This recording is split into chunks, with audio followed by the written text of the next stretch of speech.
This video isn't going to coddle you, but it will show you the cost of being endlessly available and how Carl Jung's teachings can lead you out of that trap, back to power, purpose, and peace. There's a silent epidemic that no one talks about, a kind of invisible exhaustion eating away at good men, not because they're weak, but because they're always there, always picking up, always checking in, always showing up, until one day, they're not seen anymore, not respected, not remembered, just used. What is the one quality that makes you reliable, kind, and trustworthy, but also guarantees that you will be overlooked, disrespected, and eventually forgotten? It's the paradox that traps almost every good man. You've been playing a game where your best moves are the very ones causing you to lose. The answer is simpler and more dangerous than you think. It's your availability. If you have ever felt like being the good guy has somehow worked against you, right, I know this feeling in the comments right now. Let's see how many of us understand this truth. You have been taught a lie, a quiet, pervasive lie that has become the foundation of your interactions, your relationships, and your own self-worth. The lie is that your value is measured by your accessibility. You answer the call, you reply to the text, you show up. You have become a monument to reliability, but you feel more like a ghost. Why? Because constant availability is not a signal of your worth.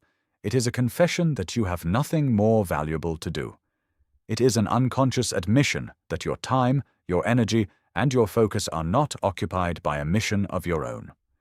And the great cartographer of the soul, Carl Jung, understood that the human psyche has no respect for that which is limitless and undefined. That which is always there is never truly seen. This is not a call to become a manipulator, playing games of calculated absence. That is a child's trick. This is a call to understand a fundamental law of psychological gravity. A man with a powerful center of his own bends the world around him, not by his presence, but by the weight of his absence. When you stop being perpetually available, you don't disappear. You finally begin to exist. You believe you are being kind, but you are merely being convenient. Think of your energy as a currency. Every immediate yes, every conversation you entertain out of obligation, every emotional crisis you absorb, that is a transaction. And you have been spending this priceless currency as if you were infinitely rich. The result? You are left spiritually bankrupt, wondering why you feel so drained and underappreciated. Jung taught of the individuation process, the journey of becoming whole and separate from the collective's demands. This journey does not begin with an action, but with a refusal. The refusal to react. The refusal to explain. The refusal to be a constant presence in every story but your own. When you take a step back, the world which is accustomed to your immediate response experiences a pattern interrupt. A void is created. And into that void, a powerful question arises in the minds of others. Where did he go? That question is the birthplace of respect. It is the dawn of mystery.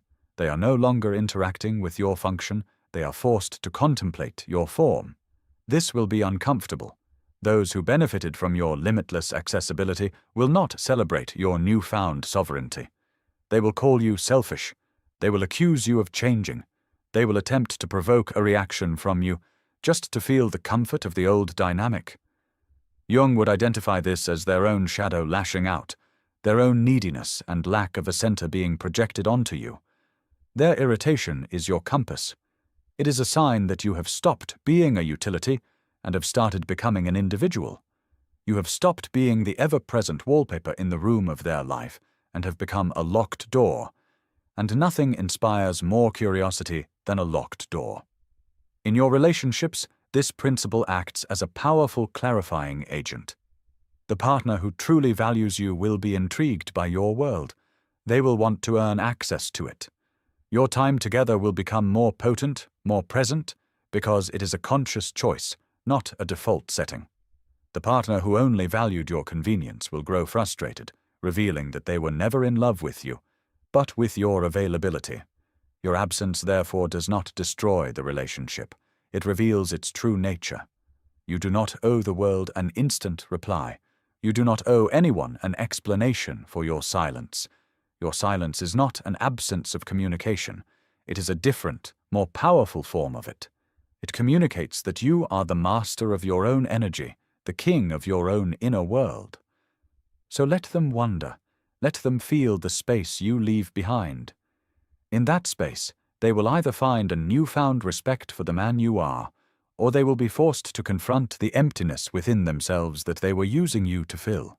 Either way, you are no longer a part of that equation. You are not a resource to be consumed.